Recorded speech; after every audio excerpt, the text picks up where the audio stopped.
Bom dia, pessoal. Desde já agradeço a presença de todos, em particular do nosso palestrante, Pedro Pasquini.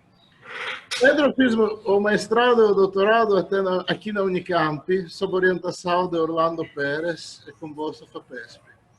Durante o doutorado, ele passou um ano na Universidade de Valência, 3 meses na Northwestern University e 3 meses no Fermilab, nos Estados Unidos. Depois ele fez 6 meses de doutorado, do postdoc na UFT-Unesp. Agora é postdoc no Tsinghua Institute da Universidade de Jiatong, em Xangai. Isso aqui é um seminário e colóquio especial, onde iniciamos com parabenizar o Pedro pelo fato que a sua tese, de que ele vai falar, intitulada Neutrino Flavor Physics e Neutrino Phenomenology and its Consequences, recebeu o prêmio CAPES do melhor tese do ano da área Astronomia e Física. Parabéns, Pedro. Antes de passar a palavra para você, queria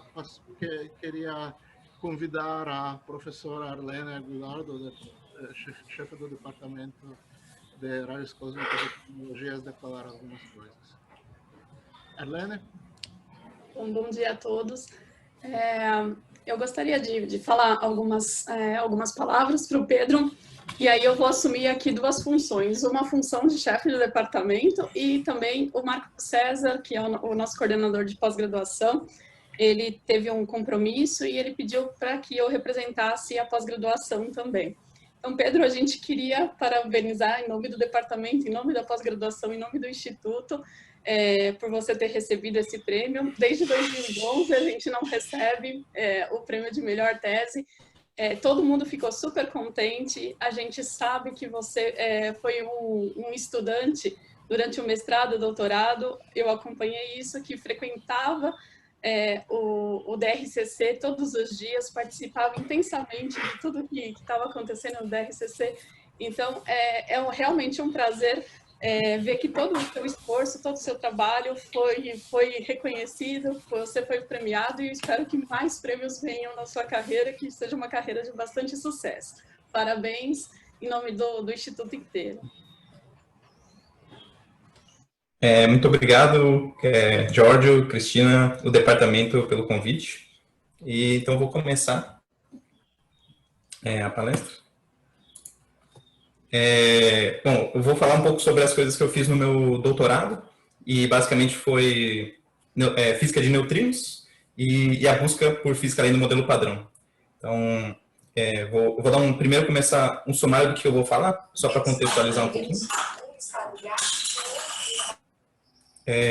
Então, o que eu quero falar um pouco para vocês é a importância do neutrino. Quero contextualizar o neutrino na física, mostrar o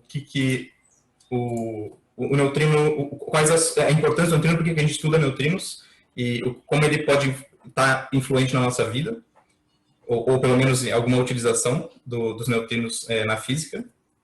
Eu vou também contextualizar um pouco do que a gente entende por neutrino, qual que é a física de neutrino atual, e o que está bem estabelecido, o que ainda não está estabelecido na física.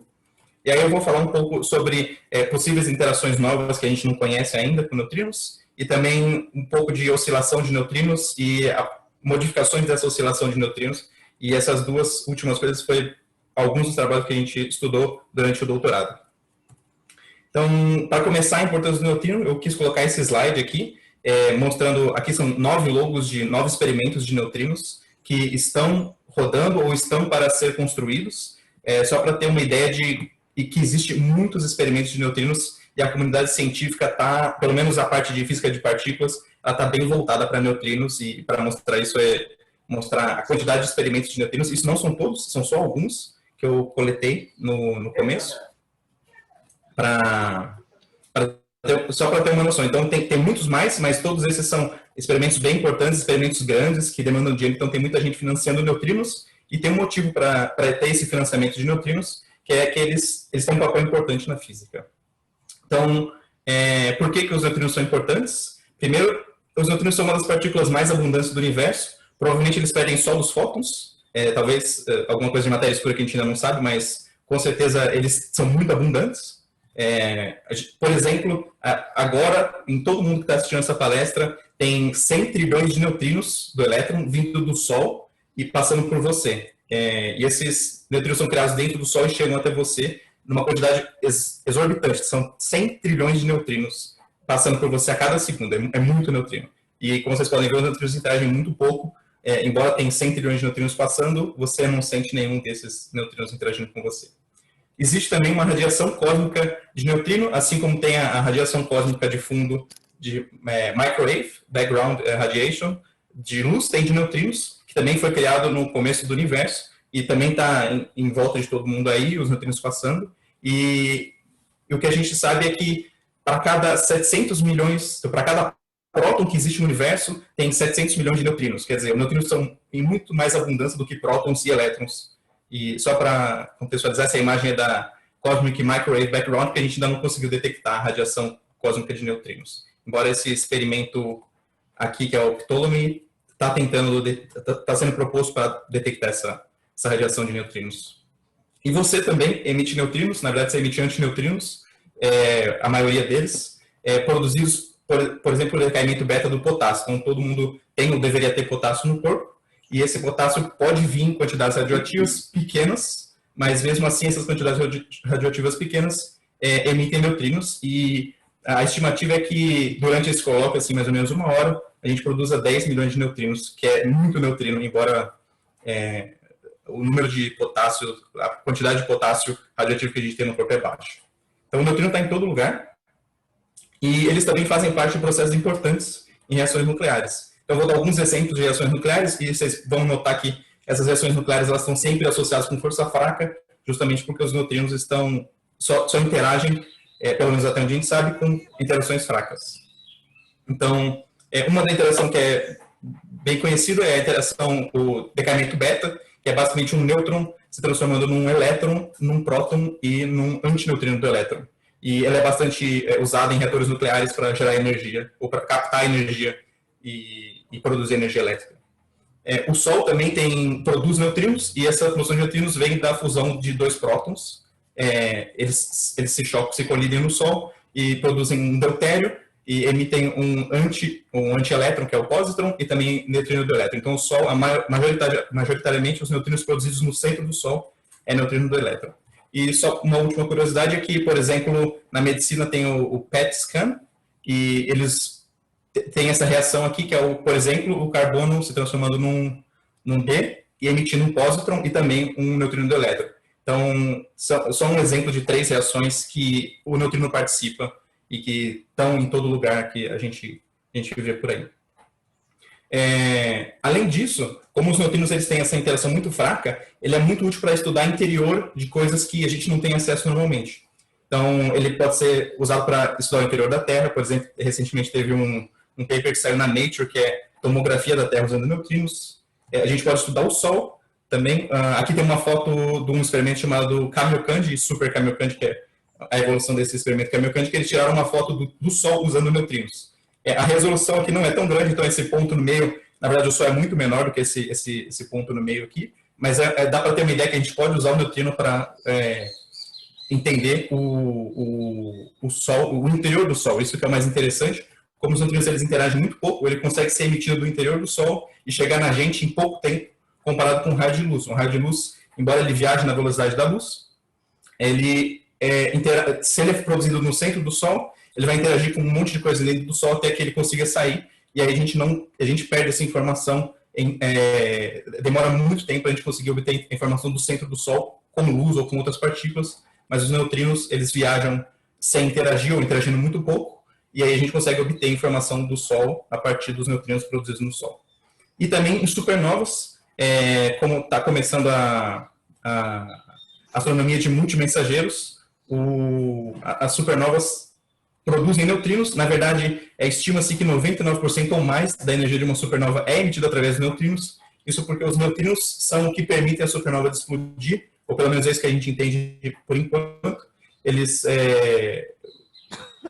levam energia da supernova e como a supernova é muito densa, os neutrinos vão se chocando com as coisas dentro da supernova e consegue fazer a supernova explodir. Ele reaquece o colapso da supernova e permite essa supernova explodir e levam 99% da energia da supernova. Então, aquela supernova super brilhante que tem mais brilho que uma galáxia inteira que a gente consegue observar. Esse brilho é de luz. Isso é menos de 1% de toda a energia que a supernova libera, e os outros 99% são em neutrinos.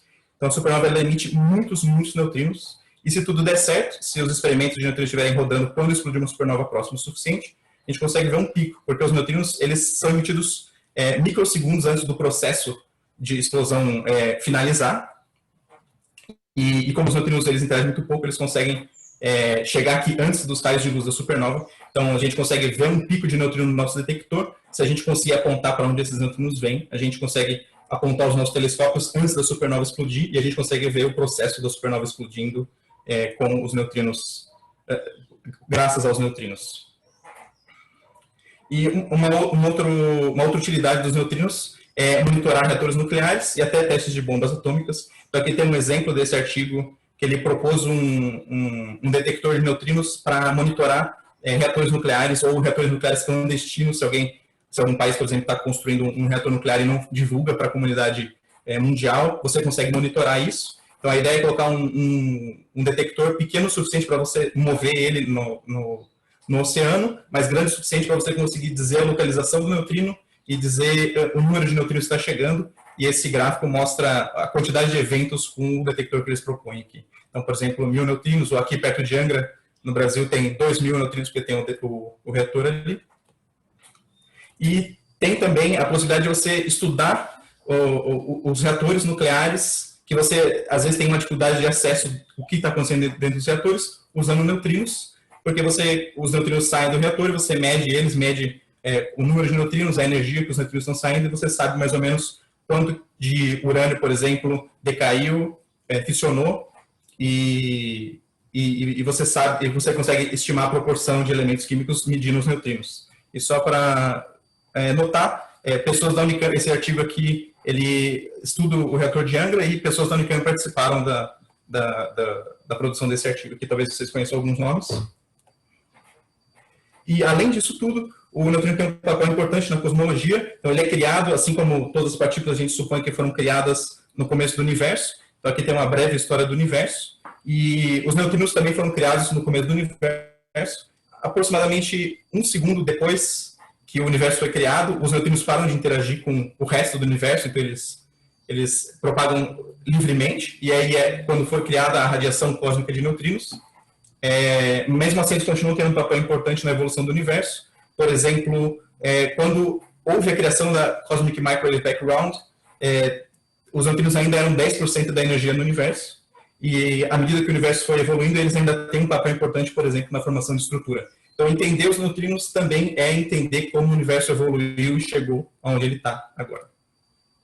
E por fim, e não menos importante, tem evidências do neutrino de que a gente precisa estender o modelo padrão, ou o que a gente conhece como modelo padrão, e como a gente ainda não conhece muito bem os neutrinos, eu vou explicar um pouquinho mais o que significa isso, ele pode ser uma porta para entender ou achar nova física.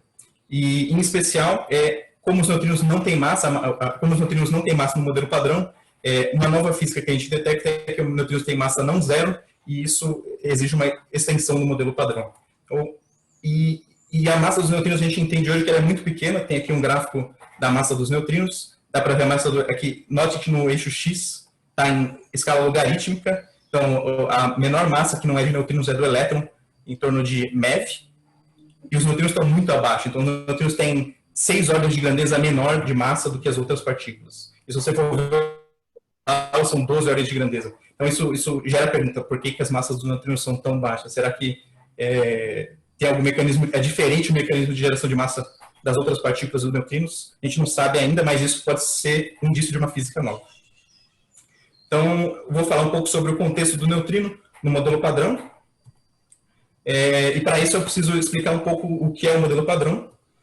O modelo padrão, ele basicamente diz quais partículas existem no nosso universo e como elas interagem. Então, a gente classifica as partículas do modelo padrão em o que a gente chama de dubletos ou pares. Então, tem os pares de quark, up e down, e também tem os pares de leptons, que é o elétron e o neutrino do elétron, por exemplo. E a gente chama essas 4 partículas de sabor ou família. Então, essa é a primeira família. E aí a gente sabe que existem 3 outras famílias. Então, tem a família do charm, do strange, moon e neutrino do moon, e também do top, do bottom, do tau e do neutrino do tau. Então, essas são as partículas que a gente chama de partículas de matéria, e tem também as partículas que mediam as forças fundamentais. Tem o gluon, que é o mediador da força forte, e a gente denota essa interação como quarks, e só os quarks interagem pela força forte. Então, tem os quarks e o mediador do gluon aqui.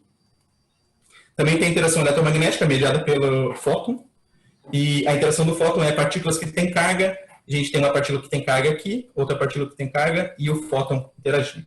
E tem também a força fraca, que é mediada pelo Z e o W.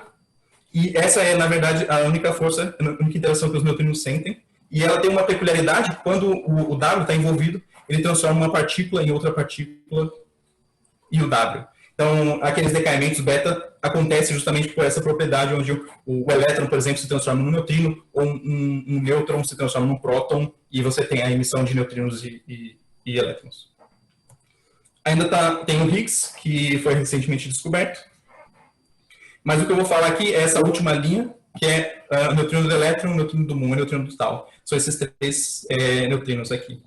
E eu vou falar uma breve história de como foi a descoberta dos neutrinos e um pouquinho sobre a física dos neutrinos. Então, os neutrinos eles foram propostos por Pauli em 1930, através de uma carta, e a ideia, ele propôs os neutrinos para tentar explicar uma divergência entre o que era esperado pela previsão teórica e o que era medido. Então, essa curva preta, então aqui é o decaimento beta, a energia dos elétrons no decaimento beta. Então, o decaimento beta era entendido na época como um núcleo atômico decaindo em elétron, mais um outro núcleo atômico com o N mais 1 aqui.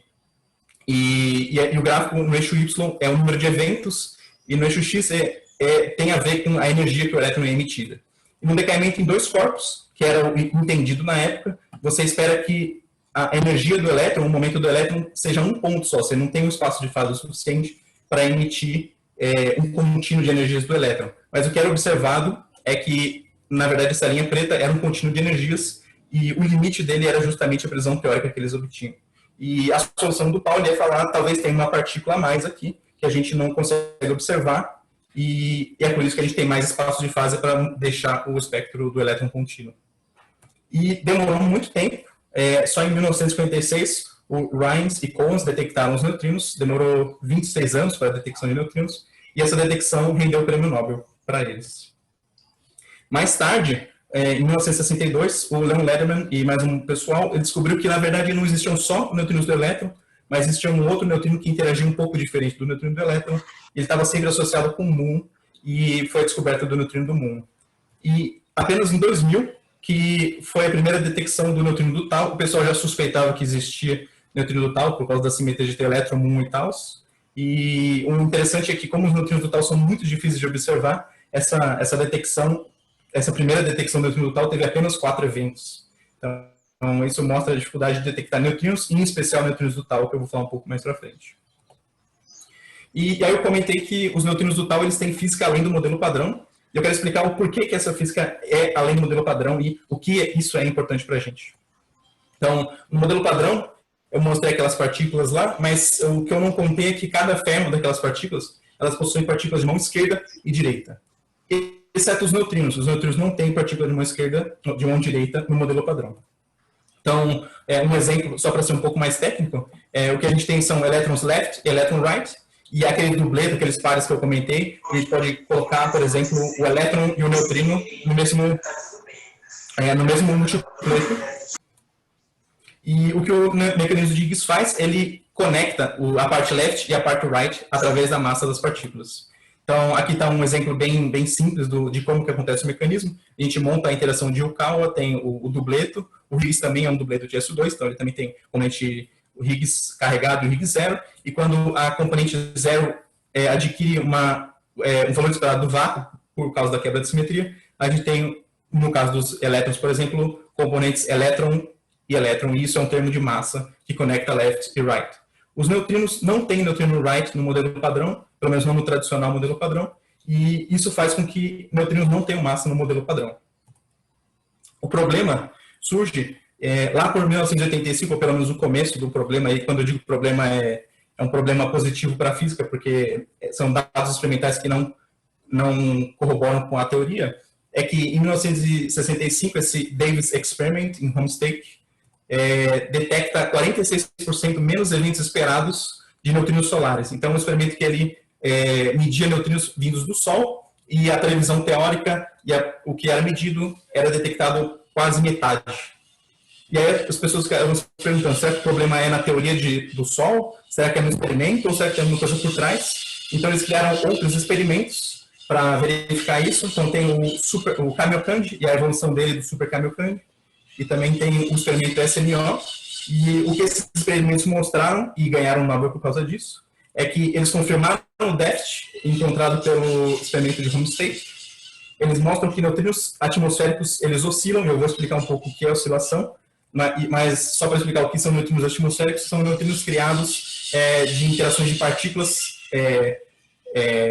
que fora da Terra, que chegam na Terra e colidem com a atmosfera e produzem neutrinos, e eles oscilam. E, além disso, eles mostraram que essa oscilação depende da distância e da energia, e isso vai implicar, como eu vou mostrar para vocês, que neutrinos têm que ter massa. E teve um bônus, que em 1987 explodiu uma supernova, e conseguiram detectar neutrinos dessa supernova. Então, quem sabe no futuro, quando os experimentos estiverem rodando, se explodir uma supernova perto o suficiente, a gente consegue detectar os neutrinos dessa supernova. Então, como eu disse, os experimentos mostraram que, após os neutrinos viajarem por uma distância finita, eles oscilam. Então, oscilar, nesse sentido, é que você começa emitindo um neutrino do elétron, por exemplo, e após uma distância L, esse neutrino do elétron muda para o neutrino do muon. O que isso quer dizer? Que quando eu vou detectar o neutrino, em vez de ele produzir um elétron, ele produz o neutrino do muon. Isso é bastante estranho do ponto de vista físico. Imagine você emitindo um elétron e recebendo um muon, ou imaginando eu jogando para você uma maçã.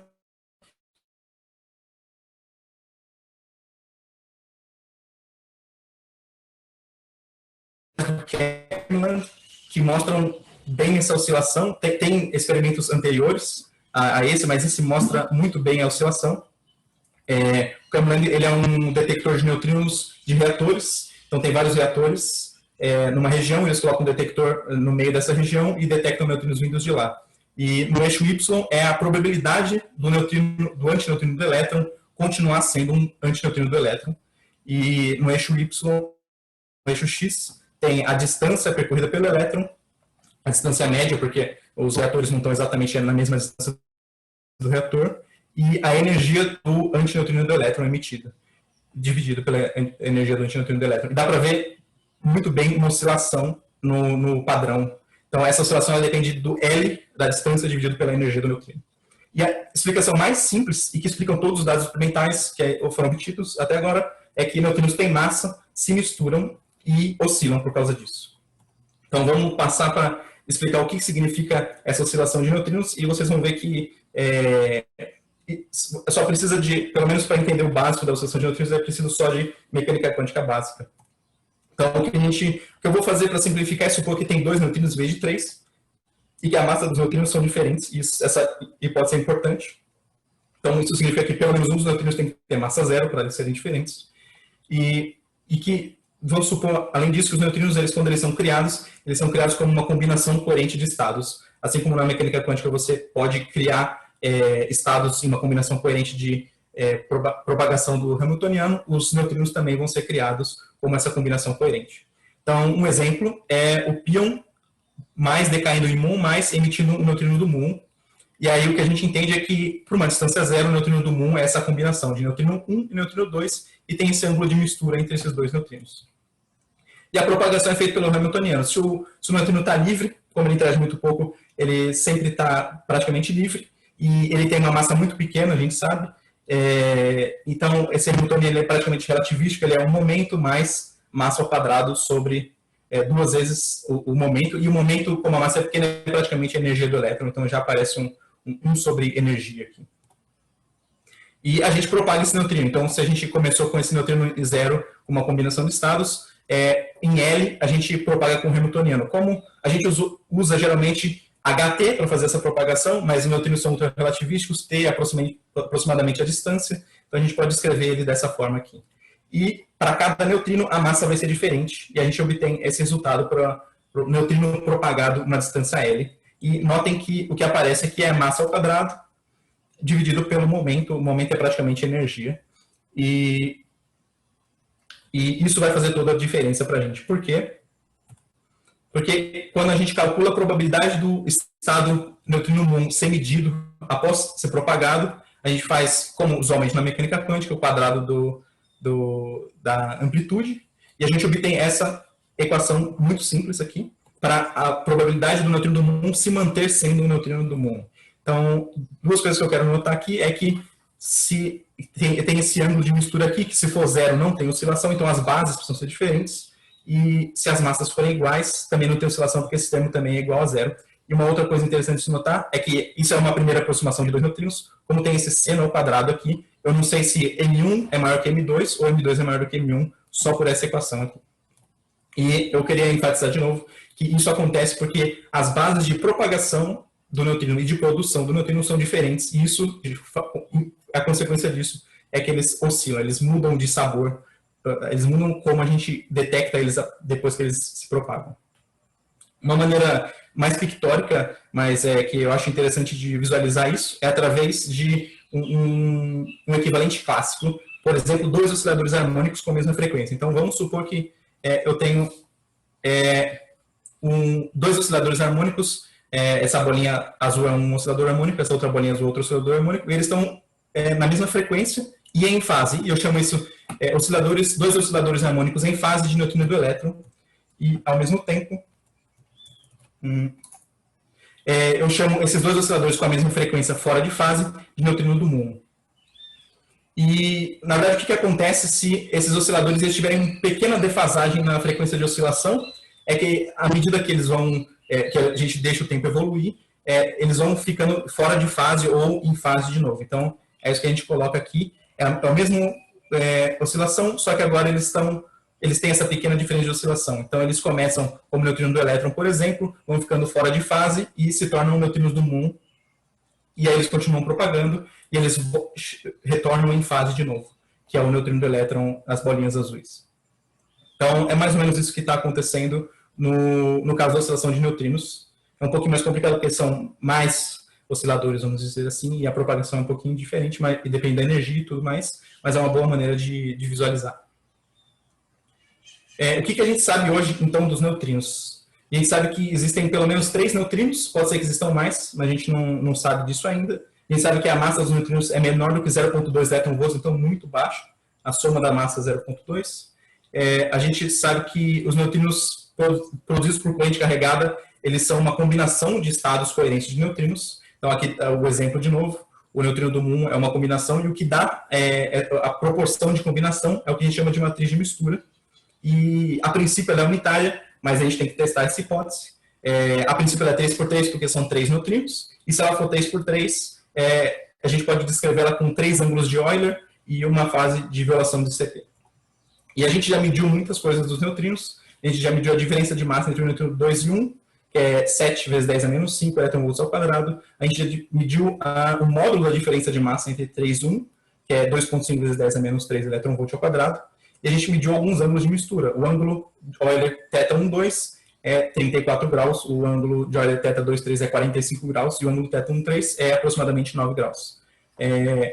Notem que esses ângulos eles são razoavelmente grandes. Os quarks eles também têm uma matriz de mistura, e se você for ver as matrizes de mistura dos quarks, os ângulos são bem pequenos. Isso significa que os neutrinos se misturam muito e torna a matriz de mistura dos quarks bem diferente da matriz de mistura dos neutrinos. E uma maneira mais técnica de ver isso, a gente pode escrever a lagrangiana dos neutrinos. Então, esse primeiro termo é o termo cinético, que descreve a propagação, e o segundo termo é o termo de interação, que descreve a interação, como é produzido os neutrinos. Então, aqui tem um neutrino, um leptão carregado e o W, e aqui são 2 neutrinos de propagação, e aqui a matriz de massa dos neutrinos. Então, se eu supor que eu estou vendo a interação, então eu vou colocar a interação como sendo diagonal, e aí eu vou descrever a interação do elétron, neutrino do elétron, do muon, neutrino do muon, e do tal, do neutrino do tal. Mas quando eu faço isso nessa base, a matriz de massa é não diagonal, e a propagação dele oscila. Então, a propagação é como se fosse uma combinação de neutrinos do elétron, muon e do tal. Eu posso fazer isso para os 3 tipos de neutrinos. Eu posso fazer o contrário também, eu posso diagonalizar a matriz de massa e por consequência, a interação vai ficar não diagonal. E aí eu tenho, por exemplo, o neutrino 1 propagando, mas quando ele é criado uma combinação dos neutrinos 1, 2 e 3 aqui. Então, a interação, quando ela é criada, ela é criada uma combinação coerente de estados 1, 2 e 3. E a proporção muda para cada tipo de interação. E uma coisa para levar disso é que o neutrino do elétron ele é para aproximadamente 2/3 do neutrino 1 e 1/6 do neutrino 2 e 3. O neutrino do muon é praticamente 1/3, 1/3, 1/3. E o neutrino do tau é um pouquinho neutrino 1 e mais ou menos metade do neutrino 2 e neutrino 3. Então dá para ver que as proporções não são pequenas, elas são razoavelmente grandes. E ainda tem muita coisa que a gente não sabe da física de neutrinos. A gente não sabe se tem mais de 3 neutrinos. A gente não sabe qual mecanismo gera a massa dos neutrinos. Como eu mostrei, a massa dos neutrinos são muito menores. E aí você pode ter um mecanismo igual do modelo padrão para as outras partículas, adicionando o neutrino Wright. Você pode ter um outro mecanismo que gera a que a gente chama de massa de Majorana, sem introduzir o neutrino Wright. E isso, naturalmente, explica a pequenez da massa dos neutrinos. Mas a gente ainda não sabe qual mecanismo é o correto. A gente não sabe se M1 é maior que M3 ou se M3 é maior que M1. A gente não sabe se existem outras interações envolvendo neutrino. A gente sabe que interações fortes e eletromagnéticas não podem envolver neutrino. Mas será que existem outras partículas que interagem com o neutrino e a gente não está vendo? Justamente porque essas outras partículas, por exemplo, não interagem com o modelo padrão, além do neutrino. A gente não sabe muito bem a seção de choque dos neutrinos, porque é muito difícil de medir. E fazer cálculos teóricos da seção de choque com o núcleo é bem difícil também, porque a QCD não é perturbativo, então é uma parte bem difícil, especialmente para baixas energias de neutrino. A gente não testou ainda se a matriz U é mesmo unitária. A gente assume geralmente que ela é unitária, por considerações físicas, mas é importante fazer esse teste. A gente não sabe qual é o valor daquela fase ΔCP que eu comentei. Existem experimentos rodando, e talvez essa fase ΔCP vai dar uma pista para a simetria entre matéria e antimatéria. Lembra que eu mostrei que θ23 é quase 45 graus? Os teóricos gostam de pensar que números redondos eles têm um motivo para ser daquele jeito, não é um fine tuning específico, tem alguma coisa por trás. E aí eles se perguntam, será que isso vem de uma simetria? Será que esse 45 graus tem um motivo ou é só aleatório? E a gente também não sabe por que as matrizes de mistura do quarks são tão diferentes dos neutrinos. Será que isso mostra que o mecanismo de geração de massa dos quarks é diferente dos neutrinos? Então, são perguntas em aberto. Então, tem muitas perguntas em aberto na parte de neutrinos. E o que eu vou falar um pouco sobre o que eu fiz no doutorado, eu vou falar um pouco sobre outras interações envolvendo os neutrinos, eu vou falar um pouco sobre como a gente pode testar e quais as consequências dessa matriz não ser unitária na física de partículas. E essa parte não unitária tem a ver com o neutrino tal ser muito pouco estudado, porque ele realmente é muito difícil, mas eu vou entrar nisso um pouquinho mais para frente. Então, vamos falar um pouco sobre a física não padrão e um pouco dos trabalhos que eu fiz no doutorado.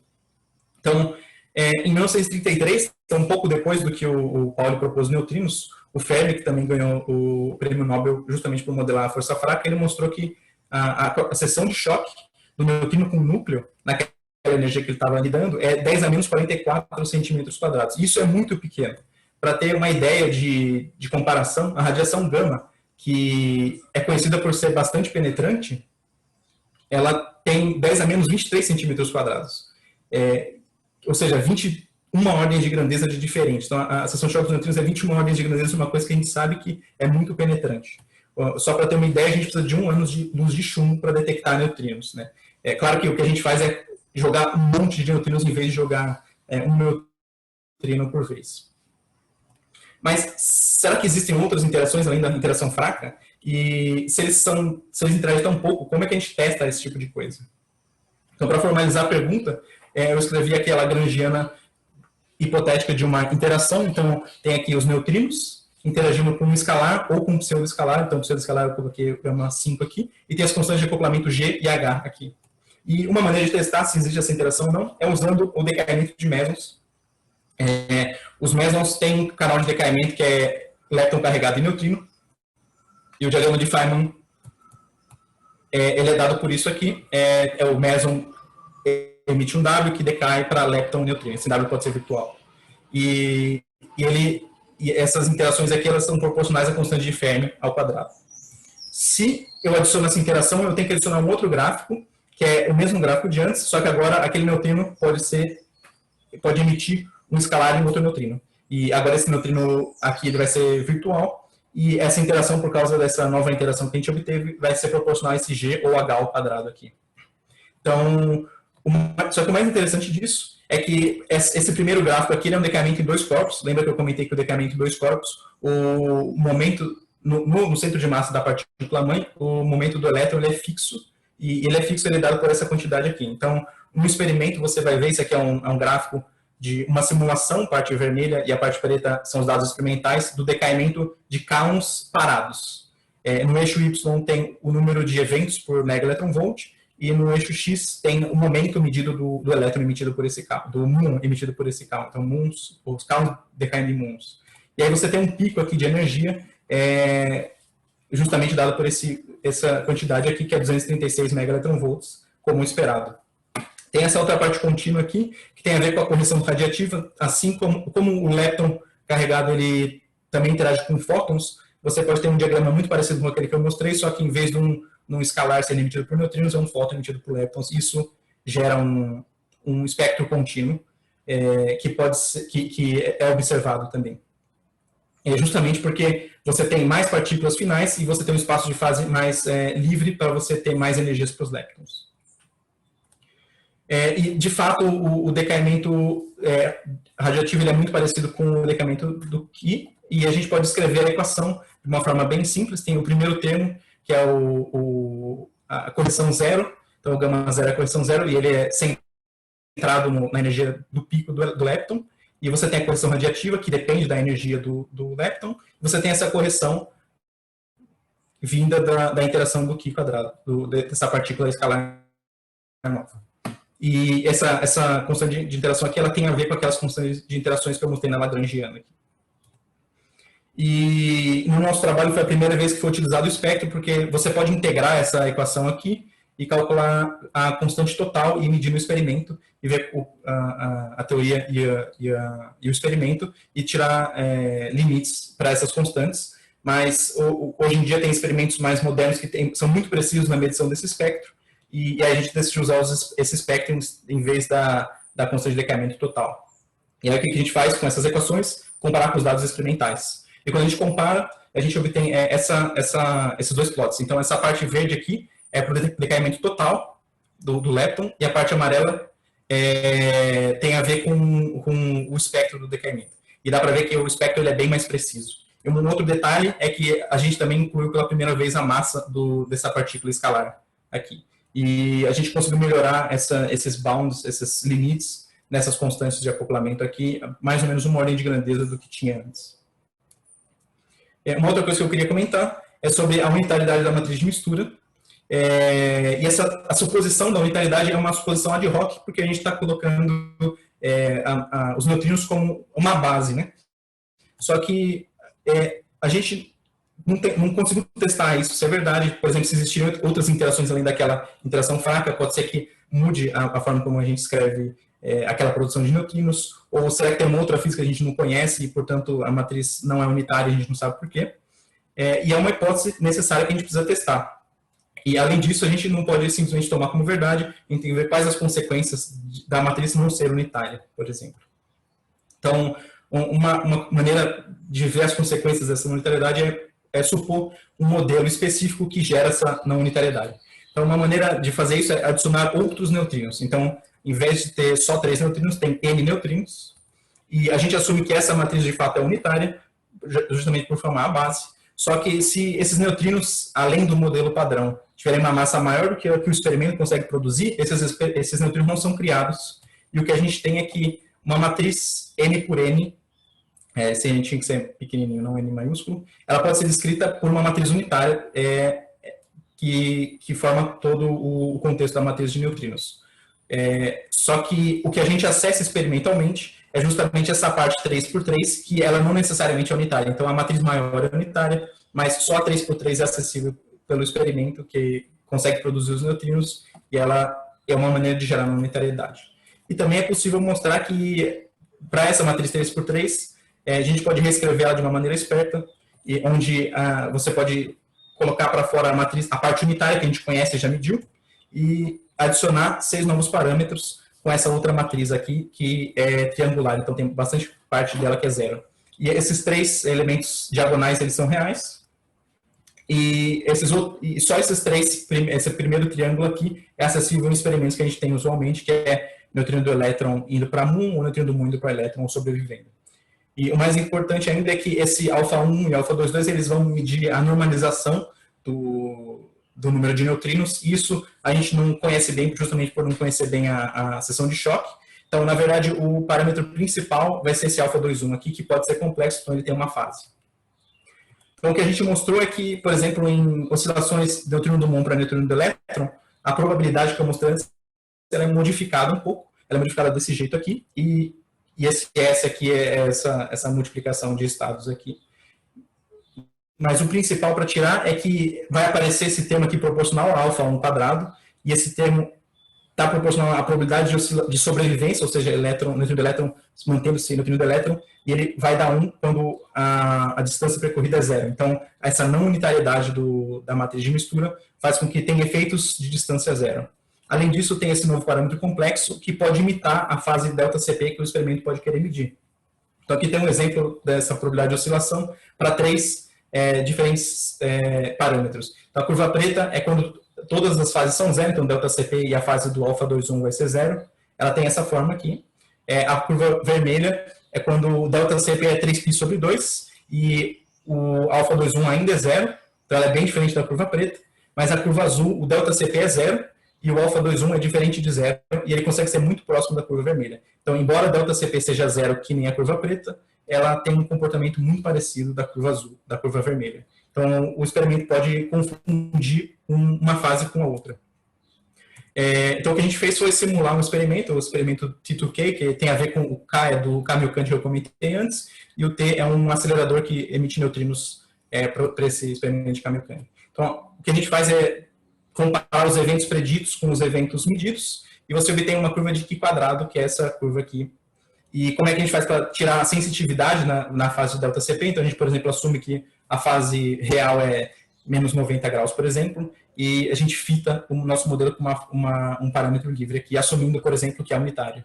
E aí, quando a gente faz isso, a gente mede essa distância aqui, para onde o Q quadrado, por exemplo, é 3 sigmas em 9 aqui, se tiver só um parâmetro.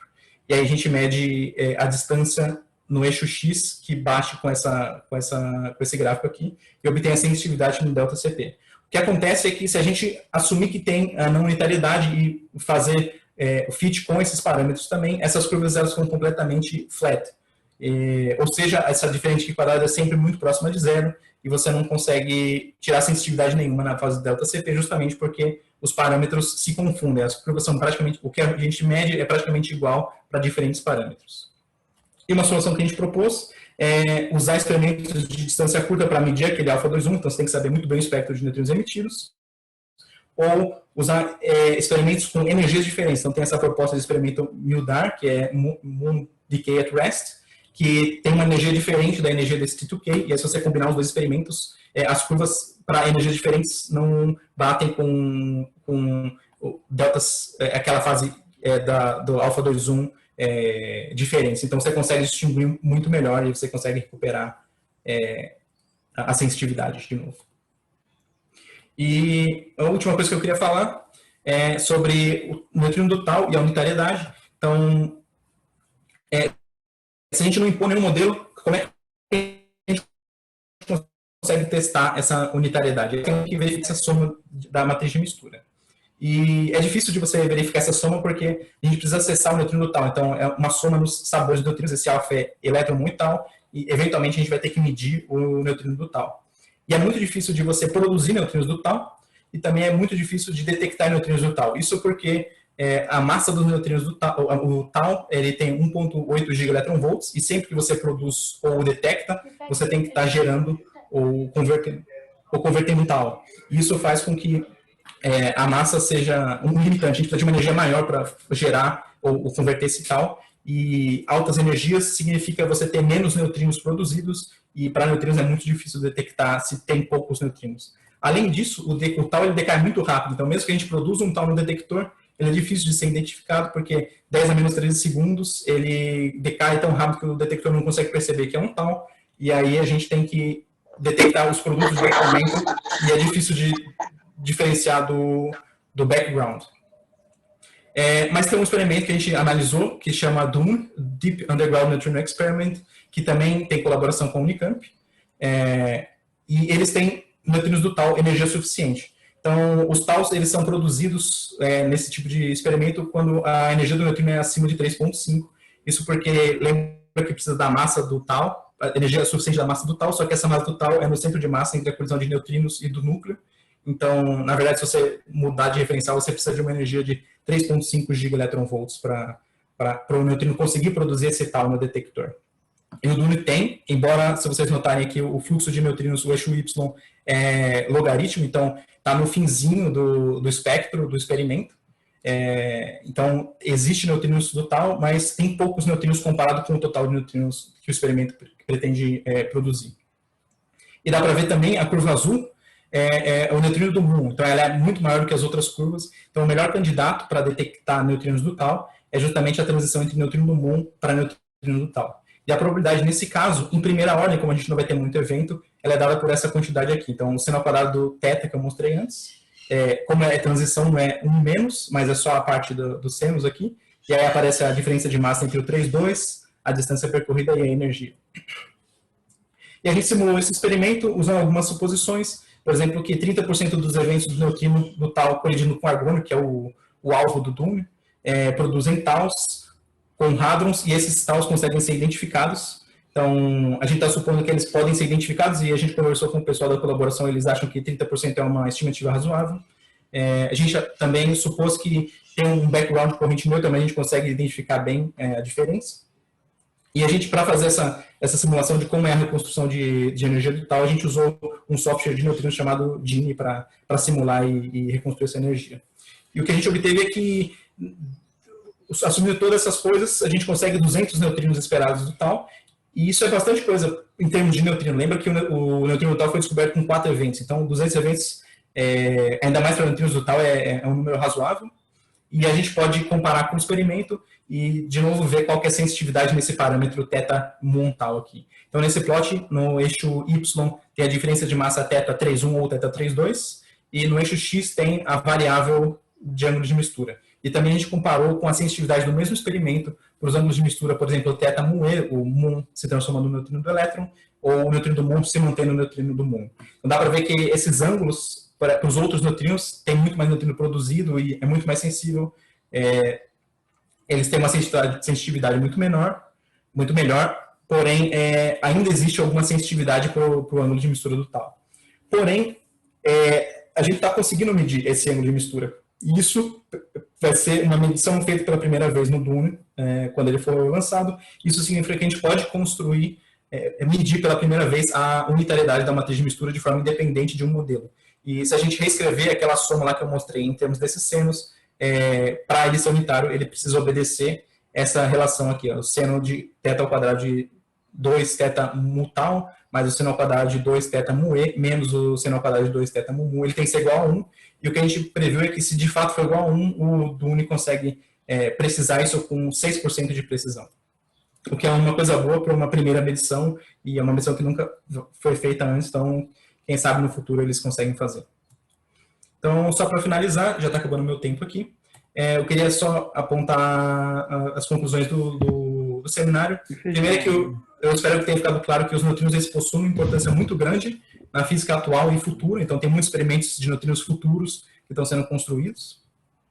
Eles são uma das poucas evidências, principalmente laboratoriais, que a gente tem de física nova, e a gente tem que explorar essa oportunidade com os neutrinos.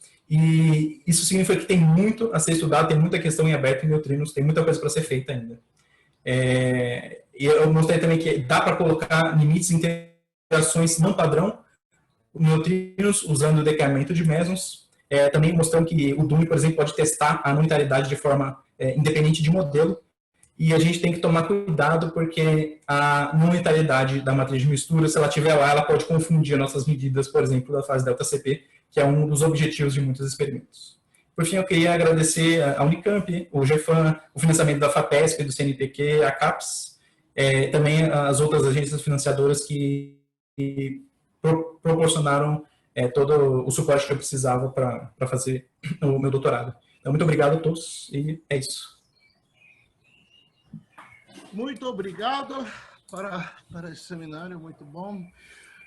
Por favor, para perguntas, por favor, escreva no chat, se você quer fazer perguntas. Tem muita gente, então levantar a mão não funciona sempre. Não sei. Na verdade, já temos uma pergunta da Josimar Ribeiro. Você quer falar ou quer que eu leia a pergunta para você?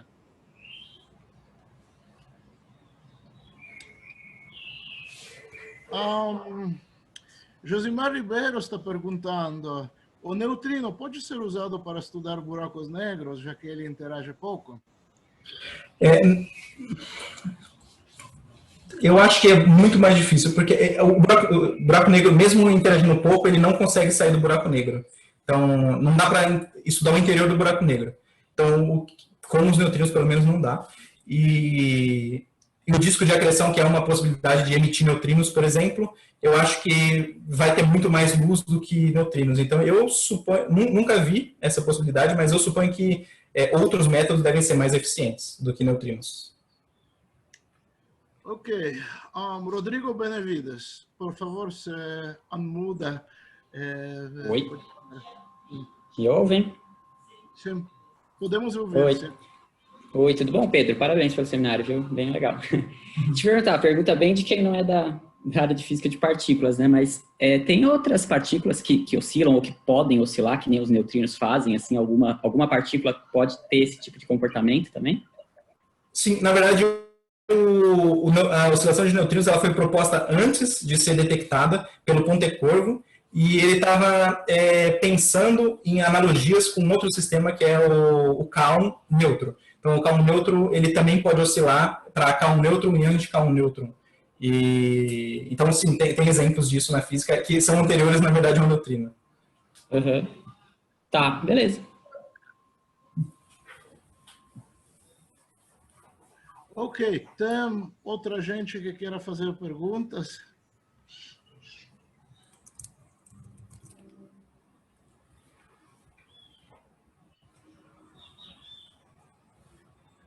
O Anderson, quer falar ou quer que eu leia? Ou quer que eu vou ler? Vou ler. Bom dia.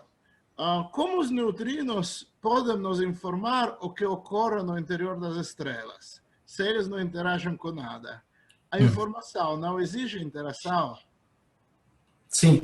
Então, tem duas coisas aí. Primeiro que a estrela ela é muito densa, né? Então, quando eu falei não interage com nada, assim, existe uma interação que a gente chama de efeito de matéria, que ela está ocorrendo na propagação, ela muda aquela equação de propagação que eu mostrei para a gente. Então, existe uma interação ocorrendo, mas ela é bem fraquinha, e fraquinha no sentido de que ela não muda, ela não tira o neutrino do caminho dele, mas ele muda aquela fase de propagação. Então, a fase de propagação do neutrino é sentida, existe essa mudança de fase de propagação do neutrino devido à interação. Então, embora o trajeto dele continue sendo linear e bem rápido, sem sair do lugar, a fase do neutrino muda, e essa fase contém informação da interação e do interior da estrela, por exemplo.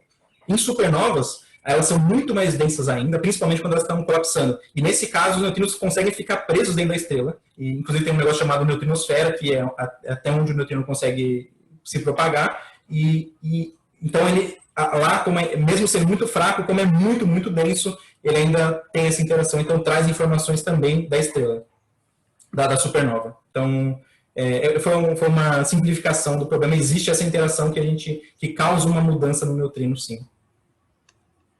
Ok. Temos uma pergunta também da Daiane Machado, ela escreveu, então eu vou ler. Como os neutrinos influenciam a formação das estruturas do universo? É bem complicado, eu vou dizer que eu não sou especialista na área, então eu não estudei muito, mas o que eu posso dizer, por exemplo, a massa dos neutrinos altera como é distribuída a energia entre os neutrinos, por exemplo. E isso significa que os neutrinos podem ser mais energéticos ou não, ou a quantidade de neutrinos que está envolvida na interação, e isso faz com que as estruturas fiquem mais compactas. Se os neutrinos são menos relativísticos, por exemplo, eles mudam a forma como a estrutura do universo é sentida. Não sei se ficou muito claro, mas está mais relacionado com a quantidade, a junção dos neutrinos em pedaços menores. Então, se eles são mais relativísticos, eles sentem mais, eles conseguem se espalhar mais rápido e não se juntam tanto, e a gravidade não tem tanta ação neles. Então, essa é uma das maneiras dos neutrinos terem influência na formação de estrutura do universo. Ok. Temos outras perguntas? Pode ler.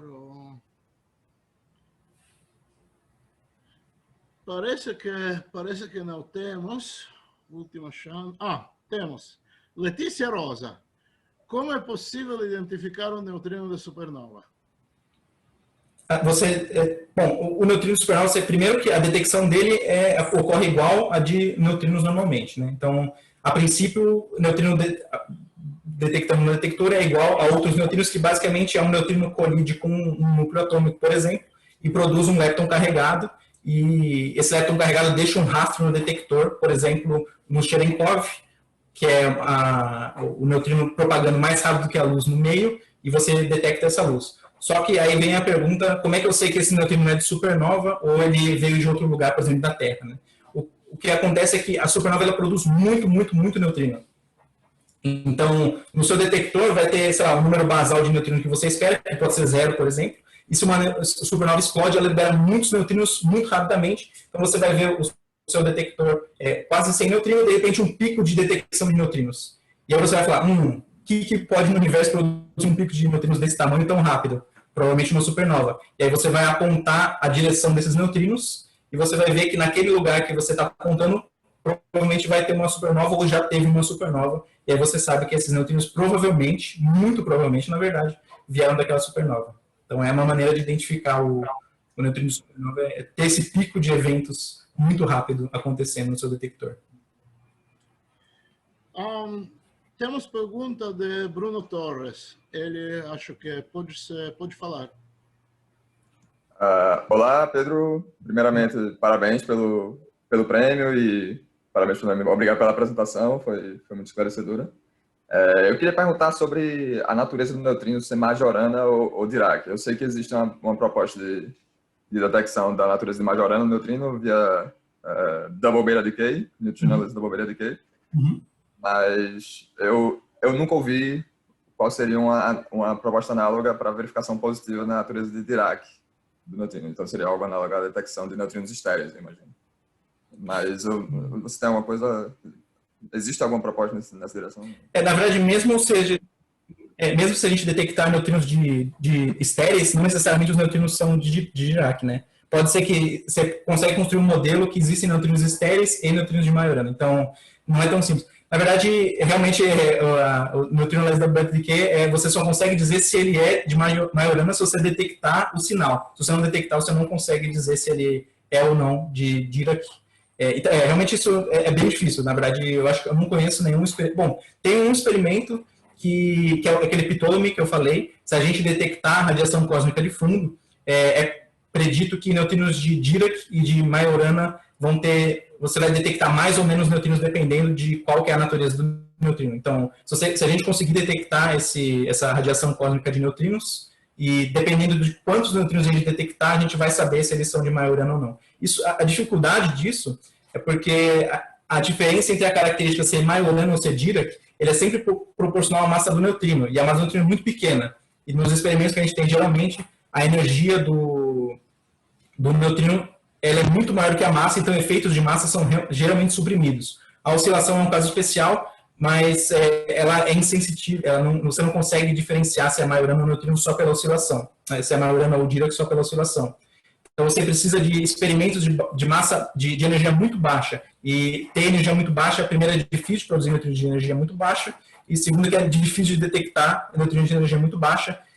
E um experimento que consegue é essa Cosmic Microwave Background, que é as energias da Cosmic Neutrino Background, que vão ser energias muito baixas, e, portanto, a gente vai conseguir ver essa diferença. Então, a grande dificuldade é produzir neutrinos de baixa energia e detectar esses neutrinos. Tá bom, obrigado. Anderson tem uma pergunta, vou ler. Então, que ele escreveu, ou ele precisa falar, ou ele quer falar. Posso falar, se você quiser. Não, pode falar. Primeiro, parabéns, Pedro. Excelente seminário, parabéns pelo prêmio, né? Eu estava pensando, na verdade, quer dizer, a física de partículas começou com raios cósmicos, né? Até a década de 50, né? A física de partículas era raios cósmicos, né? O Meson Peirce, César Lattes e outros, né?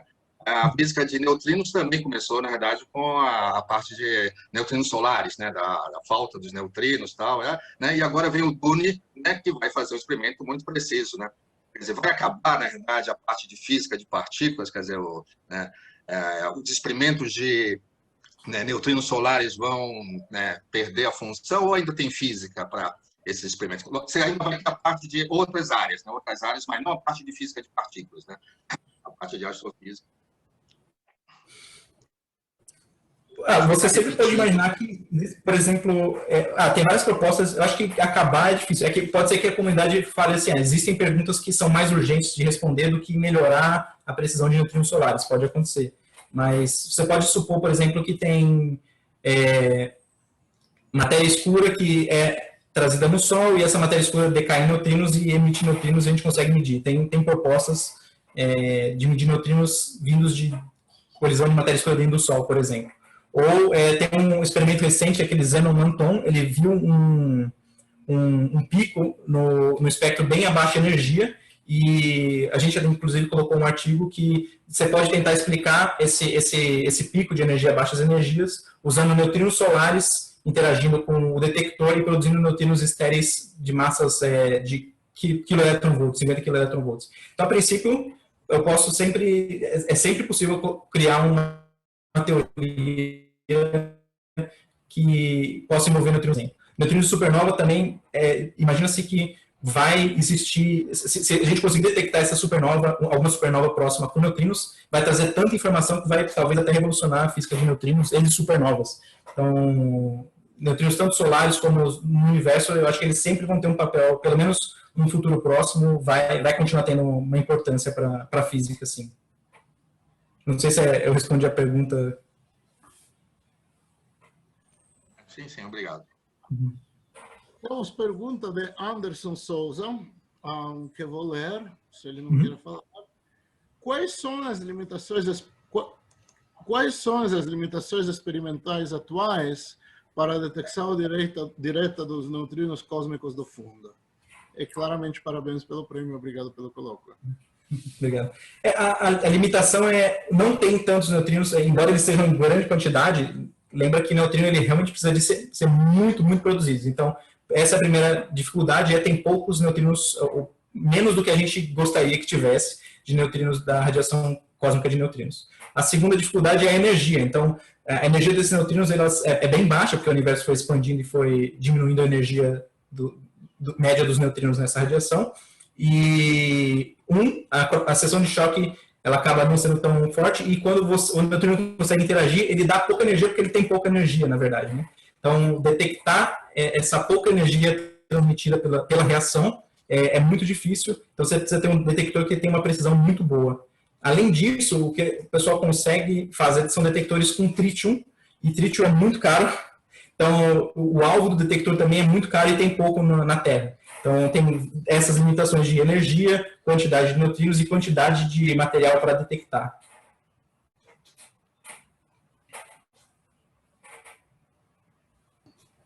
Ok. Outras perguntas? 1, 2.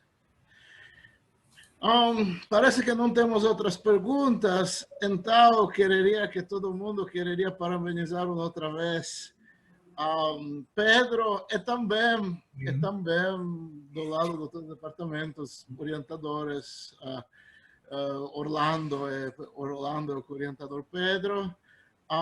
Por favor, pode ligar o vídeo e fazer aplauso. Eu vou... Todo mundo entende. Eu vou ligar. Porque precisa. Eu vou terminar o recording, terminar o evento.